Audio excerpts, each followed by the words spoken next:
बेटा last class ਦੇ ਵਿੱਚ ਆਪਾਂ ਇੰਪਲੋਇਮੈਂਟ ਦਾ ਟੌਪਿਕ ਕੀਤਾ ਸੀਗਾ, ਜਿਸ ਦੇ ਵਿੱਚ ਆਪਾਂ ਨੂੰ ਦੱਸਿਆ ਗਿਆ ਸੀ ਕਿ ਇੰਪਲੋਇਮੈਂਟ ਹੈ ਜਿਹੜੀ ਉਹ ਕਿੱਥੋਂ ਕਿੱਥੋਂ ਹੈ, ਜਿਹੜਾ ਕੀ ਕੰਮ ਨੇ ਉਹਦੇ ਹੁੰਦੇ ਨੇ। ਤੇ ਠੀਕ ਹੈ, ਹੁਣ ਉਹਨੂੰ ਆਪਾਂ ਅੱਗੇ ਕੰਟੀਨਿਊ ਕਰਦੇ ਹਾਂ ਕਿ ਕਿੰਨੀ ਅਰਬਨ ਅਨਇੰਪਲੋਇਮੈਂਟ ਹੈ, ਕਿੰਨੀ ਜਿਹੜੀ ਹੈਗੀ ਆਪਣੀ रूरल अनएम्प्लॉयमेंट है, किहड़ी जगह ते जेंट्स काम करते हैं, किहड़ी जगह ते लेडीज काम करदियां ने, जां किहड़ी जगह ते दो ही ज़्यादा करते हैं। ठीक है, वो सारी चीज़ां अज दे topic they which पढ़ांगे।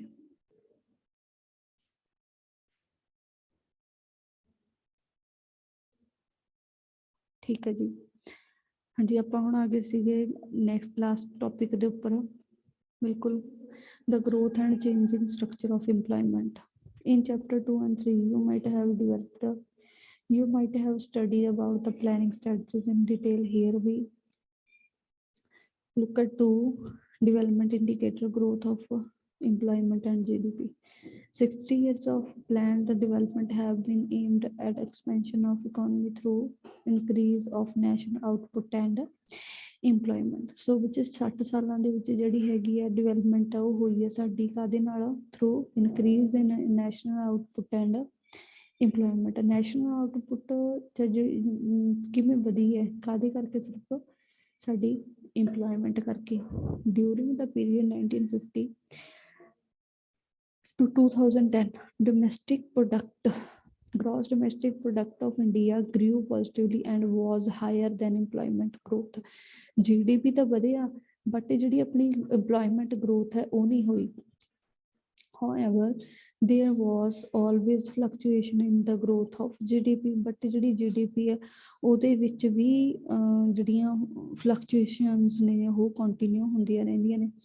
During this period, employment grew at the rate of not more than 2%। ਸੋ ਇੰਨੇ ਸਾਲਾਂ ਦੇ ਵਿੱਚ 1950 ਤੋਂ ਲੈ ਕੇ 2 ਸਾਲਾਂ ਦੇ ਵਿੱਚ ਤੱਕ 2010 ਤੱਕ 2% ਵਧਿਆ ਸਿਰਫ ਸਾਡੀ ਜਿਹੜੀ ਇੰਪਲੋਇਮੈਂਟ ਹੈ।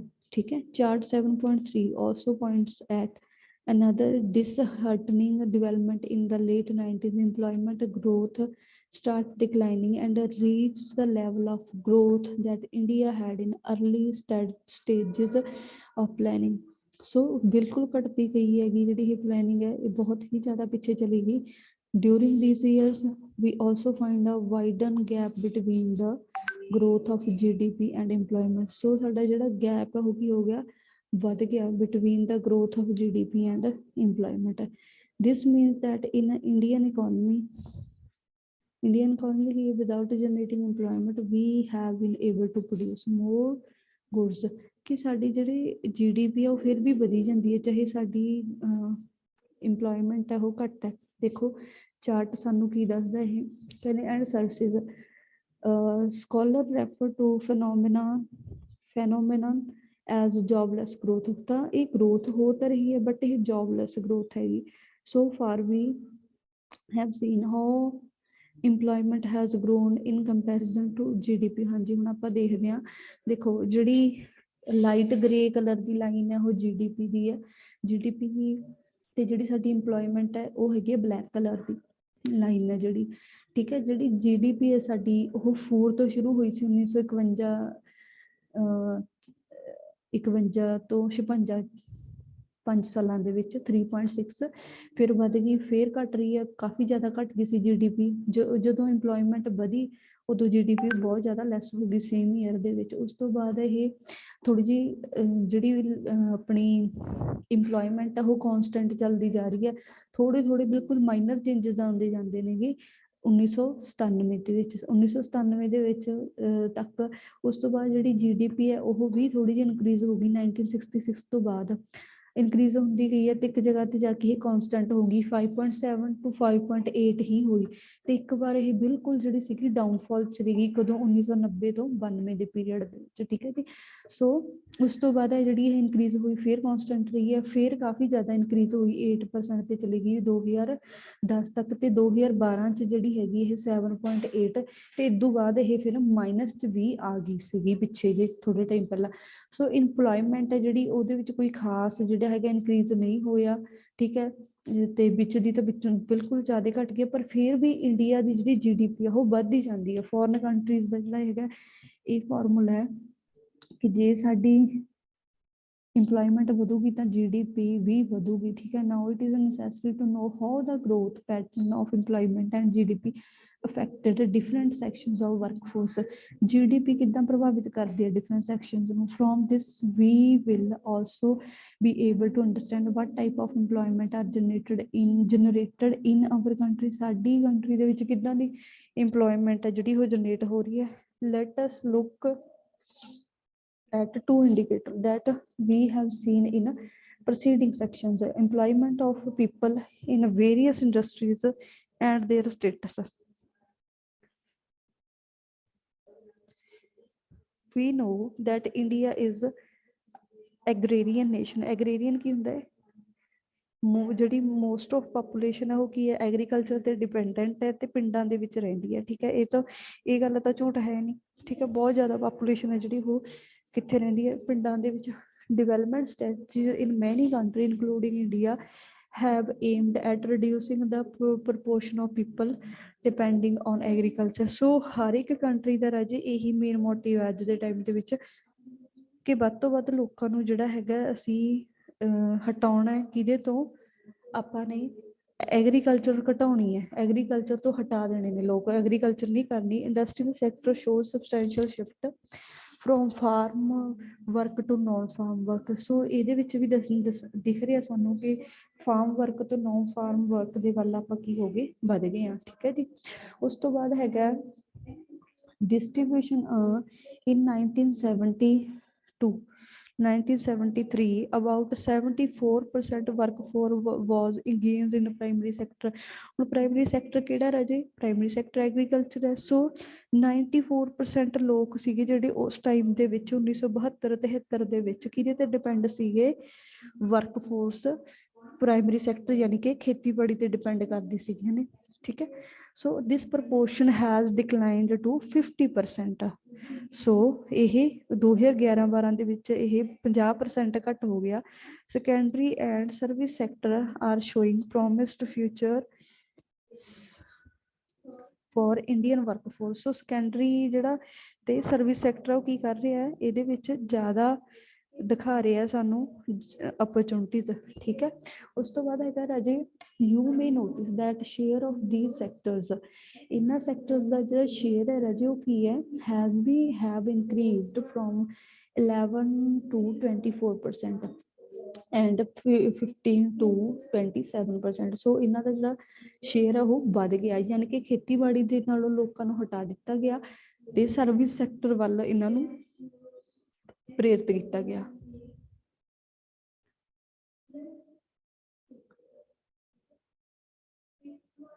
ਹਾਂਜੀ, ਹੁਣ ਇੱਕ ਚਾਰਟ ਹੈ ਆਪਣੇ ਕੋਲੇ 1972 ਤੋਂ ਲੈ ਕੇ 2012 ਦੇ ਵਿੱਚ ਟ੍ਰੈਂਡ ਇਨ ਇੰਪਲੋਇਮੈਂਟ ਪੈਟਰਨ, ਠੀਕ ਹੈ। ਇੰਪਲੋਇਮੈਂਟ ਪੈਟਰਨ ਦੇ ਵਿੱਚ ਕੀ ਕੀ ਟ੍ਰੈਂਡ ਆਏ ਨੇ? ਦੇਖੋ ਜੀ, ਪ੍ਰਾਇਮਰੀ ਸੈਕਟਰ ਹੈ ਜਿਹੜਾ ਉਹਦੇ ਵਿੱਚ 1972 ਦੇ ਵਿੱਚ 74% ਇੰਡੀਆ ਦੀ ਪਾਪੂਲੇਸ਼ਨ ਕੰਮ ਕਰ ਸੀ। ਤੁਹਾਨੂੰ ਪਤਾ ਨਾ ਜਿਹੜੇ ਲੋਕ ਪਿੰਡਾਂ 'ਚ ਰਹਿੰਦੇ ਸੀਗੇ, ਜ਼ਿਆਦਾਤਰ ਪਾਪੂਲੇਸ਼ਨ ਇੰਡੀਆ ਦੀ ਪਿੰਡਾਂ 'ਚ ਹੈ, ਤਾਂ ਪਿੰਡਾਂ ਵਾਲੇ ਲੋਕ ਖੇਤੀਬਾੜੀ ਤੇ ਡਿਪੈਂਡ ਸੀਗੇ ਉਸ ਟਾਈਮ ਦੇ ਵਿੱਚ। ਇਹਨਾਂ ਨੇ ਕੁਛ ਵੀ ਨਹੀਂ ਲੈਣਾ ਹੁੰਦਾ ਸੀਗਾ ਸ਼ਹਿਰਾਂ ਤੋਂ, ਨਾ ਸ਼ਹਿਰ ਜਾਣ ਦੀ ਜ਼ਰੂਰਤ ਨਾ ਕੁਛ ਹੋਰ। ਸੋ ਉਦੋਂ ਬਾਅਦ ਇਹ ਟ੍ਰੈਂਡ ਕੀ ਹੋ ਗਿਆ? ਥੋੜਾ ਜਿਹਾ ਘਟ ਗਿਆ, 68% ਰਹਿ ਗਏ।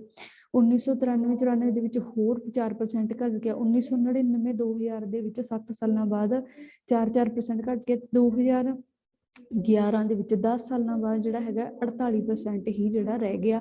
ਤੇ ਇਹ ਦਿਨੋਂ ਦਿਨ ਕੀ ਹੋ ਰਿਹਾ? ਘਟਦਾ ਜਾ ਰਿਹਾ। ਹੁਣ ਜਿਸ ਤਰੀਕੇ ਨਾਲ ਆਪਾਂ ਸ਼ਹਿਰਾਂ ਤੇ ਡਿਪੈਂਡੈਂਟ ਹੋ ਗਏ, ਉਹ ਆਪਾਂ ਤਾਂ ਹੋਏ ਆ ਕਿਉਂਕਿ ਆਪਾਂ ਪਹਿਲਾਂ ਕੀ ਸੀਗੇ? ਪ੍ਰਾਇਮਰੀ ਸੈਕਟਰ ਤੇ ਡਿਪੈਂਡ ਸੀਗੇ ਟੋਟਲੀ, ਠੀਕ ਹੈ। ਹੁਣ ਕੀ ਹੋ ਗਿਆ? ਆਪਾਂ ਸੈਕੰਡਰੀ ਸੈਕਟਰ ਤੇ ਡਿਪੈਂਡੈਂਟ ਹੋ ਗਏ। ਪੈਕਟ ਵਾਲੀਆਂ ਚੀਜ਼ਾਂ ਸਾਡੇ ਕੋਲ ਆਈਆਂ ਨੇ, ਸਾਨੂੰ ਫੈਸਿਲਿਟੀ ਦਿੰਦੀਆਂ ਨੇ। ਸੋ ਇੱਕ ਪੂਰਾ ਪ੍ਰੋਸੀਜਰ ਸੀਗਾ ਜਿਹਦੇ ਤਹਿਤ ਕੀ ਹੋਇਆ? ਇਹ ਸਾਰਾ ਕੁਛ ਹੋਇਆ। ਤੇ ਆਪਾਂ ਸੈਕੰਡਰੀ ਸੈਕਟਰ ਦੇਖੀਏ, ਸਿਰਫ ਪਹਿਲਾਂ 10% ਸੀਗੇ ਲੋਕ ਇਹਦੇ ਵਿੱਚ, ਫਿਰ 11 ਹੋ ਗਏ, ਫਿਰ 16 ਹੋ ਗਏ, ਫਿਰ 15 ਘਟ ਗਏ ਸੀ ਇੱਕ ਵਾਰੀ, ਤੇ ਫਿਰ ਅੱਗੇ ਜਾ ਕੇ ਫਿਰ ਕੀ ਹੋ ਗਏ? 24% ਲੋਕ ਹੋ ਗਏ। ਸਰਵਿਸ ਸੈਕਟਰ ਦੇ ਵਿੱਚ ਵੀ ਏਦਾਂ, ਪਹਿਲਾਂ ਕਾਫੀ ਜ਼ਿਆਦਾ ਸੀਗੇ ਲੋਕ, ਵਧੀਆ, ਫਿਰ ਥੋੜੇ ਵਧੇ, ਫਿਰ ਉਸ ਤੋਂ ਜ਼ਿਆਦਾ, ਫਿਰ ਜ਼ਿਆਦਾ ਵਧੇ, ਤੇ ਹੌਲੀ ਹੌਲੀ ਇਹਦੇ ਵਿੱਚ ਵੱਧ ਰਹੇ ਨੇਗੇ। ਤੇ ਹੁਣ ਅੱਗੇ ਸਟੇਟਸ ਸੈਲਫ ਇੰਪਲੋਇਡ ਸੀਗੇ ਜਿਹੜੇ ਲੋਕ 1972 ਦੇ ਵਿੱਚ 61% ਸੀ ਔਰ ਅੱਗੇ ਜਾ ਕੇ ਨੈਕਸਟ ਈਅਰ ਇਹਦੀ ਰੇਸ਼ੋ ਜਿਹੜੀ ਸੀਗੀ ਘਟ ਗਈ, ਫਿਰ ਹੋਰ ਘਟ ਗਈ ਤੇ ਇਸ ਤਰੀਕੇ ਦੇ ਨਾਲ 2011-12 ਦੇ ਵਿੱਚ ਸੈਲਫ ਇੰਪਲੋਇਡ ਉੱਥੇ ਹੀ ਖੜੀ ਹੈ। ਉਨੇ ਕੁ ਹੀ ਲੋਕ ਨੇ ਜਿਹੜੇ ਕੀ ਨੇ ਸੈਲਫ ਇੰਪਲੋਇਡ ਨੇ। ਰੈਗੂਲਰ ਸੈਲਰੀ ਪਰਸਨ ਨੇ ਜਿਹੜੇ ਉਹ ਉਹਨਾਂ ਦੀ ਜਿਹੜੀ ਅਮਾਊਂਟ ਉਹਨਾਂ ਦੀ ਆਪਾਂ ਕਹਿ ਦਈਏ ਨੰਬਰਸ ਨੇ ਉਹ ਉਹਨਾਂ ਦੀ ਪਰਸੈਂਟੇਜ ਹੈ ਜਿਹੜੀ ਉਹ ਇਨਕਰੀਜ਼ ਹੋਈ ਹੈ ਪਿਛਲੇ ਸਾਲਾਂ ਨਾਲ। ਇੱਕ ਹੋਰ ਜੇ ਚੀਜ਼ ਦੇਖੀ ਜਾਵੇ ਤਾਂ ਕੈਜੂਅਲ ਲੇਬਰ ਕੀ ਹੋਗੀ ਰਾਜੇ, ਕੈਜੂਅਲ ਲੇਬਰ ਜਿਹੜੀ ਵਧੀ ਹੈ ਇੰਡੀਆ ਦੇ ਵਿੱਚ ਘਟਣ ਦੀ ਬਜਾਏ, ਇੱਕ ਵਾਰ 32% ਹੋ ਗਈ ਤੇ ਫਿਰ 30%। ਜੇ ਆਪਾਂ ਦੇਖੀਏ ਤਾਂ ਜਿਹੜੇ ਲੋਕ ਸੈਲਫ ਇੰਪਲੋਇਡ ਸੀਗੇ ਉਹ ਕਿੱਥੇ ਸ਼ਿਫਟ ਹੋ ਗਏ, ਰੈਗੂਲਰ ਸੈਲਰੀ ਦੇ ਵਿੱਚ। ਹੁਣ ਜਿਨ੍ਹਾਂ ਨੂੰ ਉਹ ਕੰਮ ਵੀ ਖੋ ਗਿਆ ਤਾਂ ਉਹ ਲੇਬਰ 'ਚ ਚਲੇ ਜਾਣਗੇ, ਠੀਕ ਹੈ ਜੀ। Last 4 decades 1972 to 2012 people have moved from self-employed and regular salary employment to casual wage work ਨੇ ਜਿਹੜੇ ਇਹ ਲੋਕ ਕੀ ਹੋ ਗਏ ਉਧਰ ਸ਼ਿਫਟ ਕਰਕੇ। yet self employment continue to be major employment provider। ਹਾਂਜੀ, ਸੋ ਸੈਲਫ ਇੰਪਲੋਇਮੈਂਟ ਬੈਸਟ ਹੈ। ਇਹ ਸੈਕਟਰ ਹੈ ਜਿਹੜਾ ਉਹ ਉੱਥੇ ਹੀ ਖੜਾ ਹੈ। ਤੁਸੀਂ ਦੇਖੋ ਰਾਜੇ ਸੈਲਫ ਇੰਪਲੋਇਮੈਂਟ ਦੇ ਵਿੱਚ ਸਾਰੇ ਲੋਕ ਆ ਜਾਂਦੇ ਨੇ, ਚਾਹੇ ਉਹ ਖੇਤੀਬਾੜੀ ਕਰਦੇ ਨੇ, ਚਾਹੇ ਆਪਣੀ ਦੁਕਾਨਾਂ ਚਲਾਉਂਦੇ ਨੇ, ਚਾਹੇ ਇੱਕ ਰੇਹੜੀ ਲਾ ਰਿਹਾ ਕੋਈ ਬੰਦਾ, ਠੀਕ ਹੈ, ਆਪਣੀ ਰੋਜੀ ਰੋਟੀ ਵਾਸਤੇ। ਸੋ ਇਹ ਸਾਰੀਆਂ ਚੀਜ਼ਾਂ ਨੇ ਜਿਹੜੀਆਂ ਉਹ ਕੀ ਹੋ ਰਹੀਆਂ ਨੇ ਸੈਲਫ ਇੰਪਲੋਇਡ ਦਾ ਪਾਰਟ ਨੇ, ਠੀਕ ਹੈ ਜੀ। So next is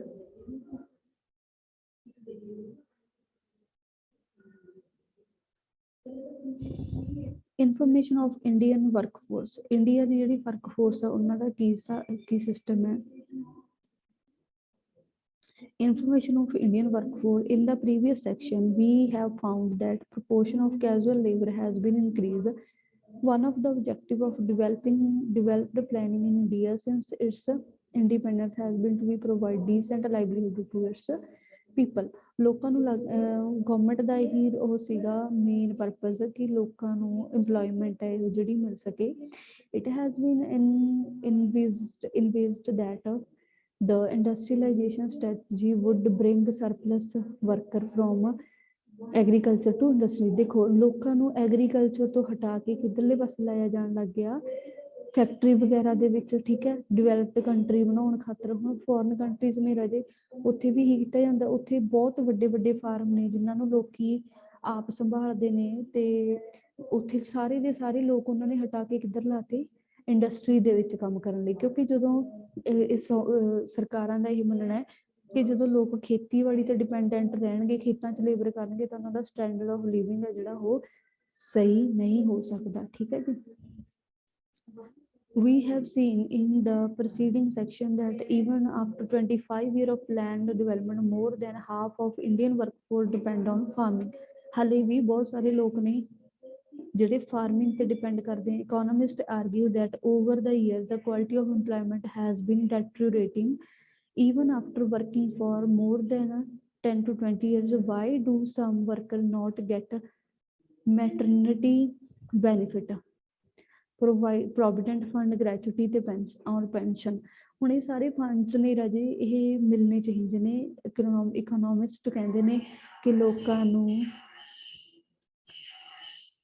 why does a person working in the private sector get a lower salary as compared to another person doing the same work but in the public sector? ਹੁਣ ਕਹਿੰਦੇ ਕੁਛ ਕੁ ਲੋਕ ਨੇ ਲੋ ਸੈਲਰੀ ਮਿਲਦੀ ਹੈ private sector ਦੇ ਵਿੱਚ, ਬਟ ਗਵਰਨਮੈਂਟ ਸੈਕਟਰ ਦੇ ਵਿੱਚ ਬਹੁਤ ਜ਼ਿਆਦਾ ਸੈਲਰੀ ਮਿਲਦੀ ਹੈ। ਇਹ ਵੀ ਇੱਕ ਕੁਐਸਚਨ ਹੈ। You may find that a small section of Indian workforce is getting regular income। The government through its labor laws enable them to protect their rights in the various ways। ਸੋ ਜਿਹੜੇ ਲੋਕਾਂ ਨੂੰ ਘੱਟ ਪੈਸੇ ਮਿਲ ਰਹੇ ਨੇ ਤਾਂ ਉਹਨਾਂ ਨੂੰ ਕੀ ਕੀਤਾ ਜਾਂਦਾ, ਉਹਨਾਂ ਦੇ ਲਈ ਲਾਅ ਬਣਾਏ ਗਏ ਤੇ ਉਹ ਲਾਜ਼ ਨੂੰ ਕੀ ਕਰਕੇ ਇੰਪਲੀਮੈਂਟ ਕਰਕੇ ਲੋਕਾਂ ਨੂੰ ਦਾ ਸ਼ੋਸ਼ਣ ਹੋਣ ਤੋਂ ਬਚਾਇਆ ਜਾਂਦਾ, ਠੀਕ ਹੈ। This section of workforce form trade union. ਇੱਥੇ ਟ੍ਰੇਡ ਯੂਨੀਅਨਸ ਬਣਦੀਆਂ ਨੇ। ਹੁਣ ਟ੍ਰੇਡ ਯੂਨੀਅਨ ਹੁੰਦੀਆਂ ਨੇ, ਹਰ ਇੱਕ ਦੀਆਂ ਯੂਨੀਅਨਸ ਹੁੰਦੀਆਂ ਨੇ, ਜਿੱਦਾਂ ਆਪਾਂ ਕਿਸਾਨ ਯੂਨੀਅਨ ਕਹਿੰਦੇ ਹਾਂ, ਟ੍ਰੇਡ ਯੂਨੀਅਨ ਹੁੰਦੀਆਂ ਨੇਗੀਆਂ, ਠੀਕ ਹੈ। ਆਪਣੀਆਂ ਲੇਬਰ ਯੂਨੀਅਨਸ ਹੁੰਦੀਆਂ ਨੇਗੀਆਂ, ਸਟੂਡੈਂਟ ਯੂਨੀਅਨ ਹੁੰਦੀਆਂ ਨੇ। ਉਹ ਕਿਉਂ ਹੁੰਦੀਆਂ ਨੇ? ਉਹਨਾਂ ਦਾ ਇੱਕ ਗਰੁੱਪ ਹੁੰਦਾ ਹੈ ਜਿਹੜਾ ਹਰ ਇੱਕ ਮੈਂਬਰ ਦੇ ਲਈ ਉਹ ਇਕੱਠੇ ਹੋ ਕੇ ਕੰਮ ਕਰਦੇ ਨੇ। Who are they? To know this, we classify workforce into two categories: work informal and informal sector, which are also referred to as organized and unorganized sector. ਇਹਨਾਂ ਨੂੰ organized ਤੇ unorganized sector ਵੀ ਕਿਹਾ ਜਾਂਦਾ ਹੈ। All the public sector established and those private sector established which employ 10 hired worker or more called formal, ਜਿਹਦੇ ਵਿੱਚ 10 person ਜਾਂ 10 ਤੋਂ ਜ਼ਿਆਦਾ ਬੰਦੇ ਕੰਮ ਕਰਦੇ ਨੇ, ਉਹ ਫਾਰਮਲ ਸੈਕਟਰ ਹੈ।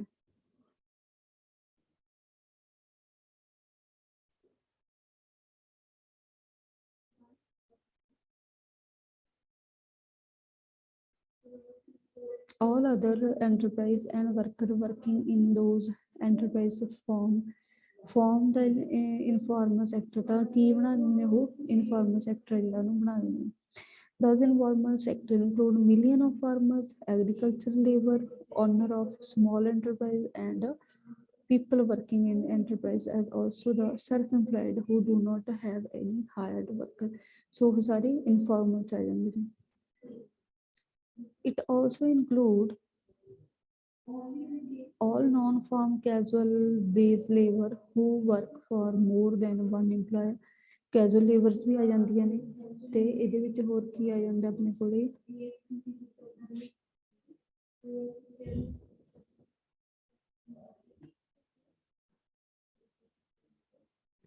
those who are it include all non-farm casual wage laborers who work for more than one employer such as construction worker and head load worker. ਇਹ ਸਾਰੇ ਵਰਕਰ ਇਹਦੇ ਵਿੱਚ ਆ ਜਾਂਦੇ ਨੇ। ਫਾਰਮਲ ਸੈਕਟਰ ਇੰਪਲੋਇਮੈਂਟ ਤੇ informal sector ਦੋ ਆਉਂਦੇ ਇਹ। ਕਹਿੰਦੇ ਜਿਹੜੇ ਫਾਰਮਲ ਸੈਕਟਰ ਦੇ ਵਿੱਚ ਕੰਮ ਕਰਦੇ ਨੇ ਉਹ ਇੰਜੋਏ ਕਰਦੇ ਨੇ, ਉਹਨਾਂ ਨੂੰ ਸੋਸ਼ਲ ਸਿਕਿਉਰਿਟੀ ਬੈਨੀਫਿਟਸ ਕਾਫੀ ਜ਼ਿਆਦਾ ਮਿਲ ਜਾਂਦੇ ਨੇ।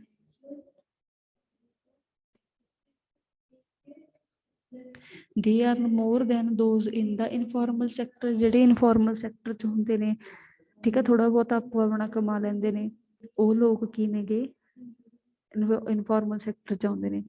ਹੁਣ ਤੁਸੀਂ ਦੇਖੋ ਆਪਣੇ ਸਾਹਮਣੇ ਇੱਕ ਟੇਬਲ ਬਣਿਆ ਹੋਇਆ ਰਾਜੇ, ਜਿਹਦੇ ਵਿੱਚ ਇੱਕ ਫਾਰਮਲ ਸੈਕਟਰ ਹੈ, ਜਿਹਦੇ ਵਿੱਚ ਇੱਕ ਡਾਕਟਰ ਹੈ ਤੇ ਇੱਕ ਕੰਪਿਊਟਰ ਤੇ ਕੰਮ ਕਰਨ ਵਾਲਾ ਬੰਦਾ ਹੈ। ਇਹਨਾਂ ਦੇ ਇਹ ਤਾਂ ਬਹੁਤ ਘੱਟ ਨੇ, ਬਟ ਇਨਫਾਰਮਲ ਸੈਕਟਰ ਕੀ ਹੈ, ਜਿਹਦੇ ਵਿੱਚ ਲੇਬਰ ਹੋ ਗਿਆ, ਢੋਆ ਢੁਆਈ ਕਰਨ ਵਾਲੇ ਬੰਦੇ ਹੋ ਗਏ, ਉਹ ਕਿੰਨੇ ਨੇਗੇ, ਕਾਫੀ ਜ਼ਿਆਦਾ ਰੇਸ਼ੋ 'ਚ ਨੇ। ਜਦ ਕਿ ਇਨਫਾਰਮਲ ਸੈਕਟਰ ਦੇ ਵਿੱਚ ਜਿਹੜਾ ਹੈਗਾ ਆਪਣੇ ਖੇਤੀਬਾੜੀ ਵਾਲੇ ਵੀ ਆ ਜਾਂਦੇ ਨੇ, ਤਾਂ ਉਹਦੇ ਵਿੱਚ ਮੇਲ ਬਹੁਤ ਜ਼ਿਆਦਾ ਕੰਮ ਕਰਦੇ ਨੇ ਤੇ ਫੀਮੇਲ ਕੀ ਕਰਦੀਆਂ ਨੇ, ਘੱਟ ਕੰਮ ਕਰਦੀਆਂ ਨੇ। ਫਾਰਮਲ ਸੈਕਟਰ ਦੇ ਵਿੱਚ ਵੀ ਜੇ 24 ਬੰਦੇ ਕੰਮ ਕਰ ਰਹੇ ਨੇ ਤਾਂ ਸਿਰਫ ਉਹਨਾਂ ਦੇ ਪਿੱਛੇ 6 ਲੇਡੀਜ਼ ਨੇ ਜਿਹੜੀਆਂ ਉਹ ਕੰਮ ਕਰਦੀਆਂ ਨੇ, ਠੀਕ ਹੈ ਜੀ। ਸੋ developmental planning envisaged that the economy grow more and more worker would become formal।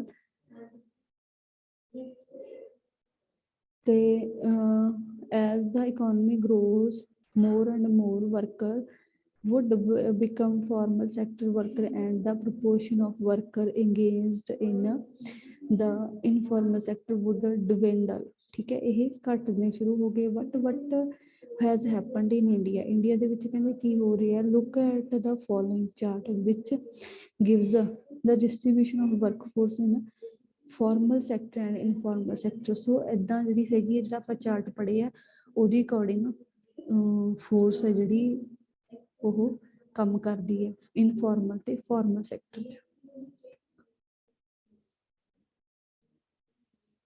Coffee lengthy topic ਹੈ ਰਾਜੇ ਇਹ।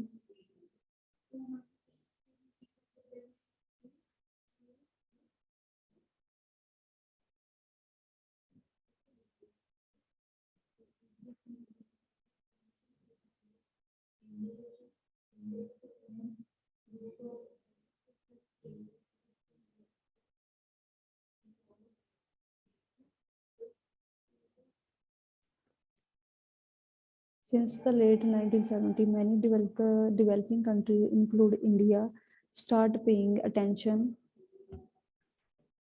to enterprise and worker in informal sector as employment in the formal sector is not growing up।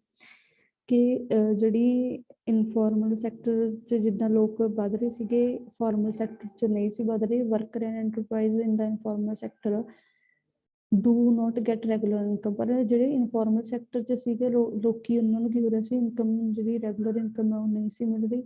ਦੇ do not have any protection, ਉਹਨਾਂ ਨੂੰ ਕੋਈ protection ਨਹੀਂ ਹੈਗੀ, ਕਿਉਂਕਿ ਉਹਨਾਂ ਨੂੰ ਕੋਈ ਰੂਲ ਰੈਗੂਲੇਸ਼ਨ ਨਹੀਂ ਸੀ ਹੈਗਾ। Regulation from the government worker are dismissed without any compensation. ਤਾਂ ਉਹ ਕਿਸੇ ਵੀ ਟਾਈਮ ਉਹਨਾਂ ਨੂੰ ਕੱਢ ਦਿੰਦੇ ਸੀਗੇ ਇਨਫੋਰਮਲ ਸੈਕਟਰ ਦੇ ਵਿੱਚ। Technology used in the informal sector enterprise is outdated. They also do not maintain any account. Worker of the sector live in slums and are squatters. So informal sector ਦੇ ਵਿੱਚ overall ਕੋਈ ਵੀ ਫਾਇਦਾ ਨਹੀਂ ਸੀ ਹੋ ਰਿਹਾ ਲੋਕਾਂ ਨੂੰ। ਤਾਂ ਫਿਰ ਉਹਨਾਂ ਦੇ ਲਈ ਜਿਹੜੇ ਕੁਛ ਕੁ ਨੇਗੇ, ਇੰਟਰਨੈਸ਼ਨਲ ਲੇਬਰ ਆਰਗੇਨਾਈਜੇਸ਼ਨ ILO ਜਿਹੜੀ ਸੀਗੀ ਇੱਕ ਆਰਗੇਨਾਈਜੇਸ਼ਨ, ਉਹਨਾਂ ਨੇ ਕਦਮ ਉਠਾਇਆ ਤਾਂ ਉਹਨਾਂ ਨੇ ਲੋਕਾਂ ਦੇ ਲਈ ਸਕੀਮਸ ਬਣਾਈਆਂ।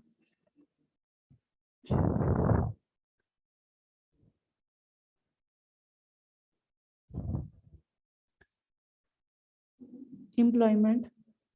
The Indian government has initiated the modernization of informal sector enterprise and provision of social security measure.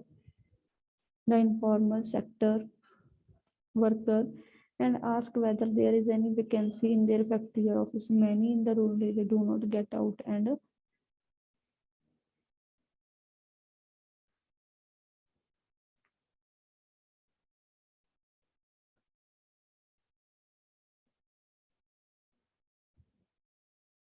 (7.8) Employment. You might have seen people looking for job in the newspaper. Some look for a job through friends and relatives. In many cities, you might find people standing in some selected area looking for people to employ them for that day's work. ਇੱਕ ਜਿੱਦਾਂ ਆਪਾਂ ਦਿਹਾੜੀ ਕੰਮ ਬੋਲਦੇ ਹੁੰਦੇ ਆ, ਕਿ ਉਦਾਂ ਉਹ ਕੰਮ ਦੀ ਜਿਹੜੀ ਭਾਲ ਨੇ ਉਹ ਕਰਦੇ ਨੇ। ਕੁਝ ਲੋਕ ਨੇ ਜਿਹੜੇ ਕੀ ਕਰਦੇ ਨੇ, some go to factories and officer and give their biodata, ਤੋਂ ਆਪਣਾ ਬਾਇਓਡਾਟਾ ਦਿੰਦੇ ਨੇ, ਠੀਕ ਹੈ, ask for job but stay home when there is no work. ਜਦੋਂ ਉਹਨਾਂ ਨੂੰ ਕੋਈ ਕੰਮ ਨਹੀਂ ਮਿਲਦਾ ਤਾਂ ਉਹ ਕਿੱਥੇ ਰਹਿੰਦੇ ਨੇ, ਘਰਾਂ ਦੇ ਵਿੱਚ। Some go to employment exchange and register themself for vacancy. ਤੇ ਕੁਛ ਕੁ ਲੋਕ ਨੇ ਜਿਹੜੇ ਉਹ ਵੈਕੈਂਸੀਜ਼ ਦੇ ਵਿੱਚ ਜਿਹੜਾ ਹੈਗਾ ਨੋਟੀਫਾਈਡ ਥਰੂ ਇੰਪਲੋਇਮੈਂਟ ਐਕਸਚੇਂਜ, ਤੇ ਇੰਪਲੋਇਮੈਂਟ ਐਕਸਚੇਂਜ ਦੇ ਥਰੂ ਕੀ ਹੁੰਦਾ, ਉਹ ਕੰਮ ਭਾਲਦੇ ਨੇ। NSSO defined unemployment is a situation in which all those who owing to lack of work are not working but either seek work through employment exchanges, introduce friends, relatives, or by making application to prospective employer expects their willing or ability for work under the privileged condition of work and variety of ways by which an employed person is identified. So ਇਹ ਸਾਰੀਆਂ ਜਿਹੜੀਆਂ ਨੇ ਨਿਸ਼ਾਨੀਆਂ ਨੇਗੀਆਂ employed ਦੀਆਂ ਨੇ। So last ਚੱਲ ਰਿਹਾ ਰਾਜੇ ਆਪਣਾ ਟੌਪਿਕ। ਇਸ ਤੋਂ ਅਗਲੇ ਜਿਹੜਾ ਹੈਗਾ ਉਹ ਨੈਕਸਟ ਕਲਾਸ ਦੇ ਵਿੱਚ ਆਪਾਂ ਕਰਨਾ ਹੈ, ਠੀਕ ਹੈ। ਸੋ ਟੂਡੇ ਅੱਜ ਦੀ ਕਲਾਸ ਦੇ ਲਈ ਇਹਨਾਂ ਨੇ। ਸੀ ਯੂ ਇਨ ਨੈਕਸਟ ਕਲਾਸ।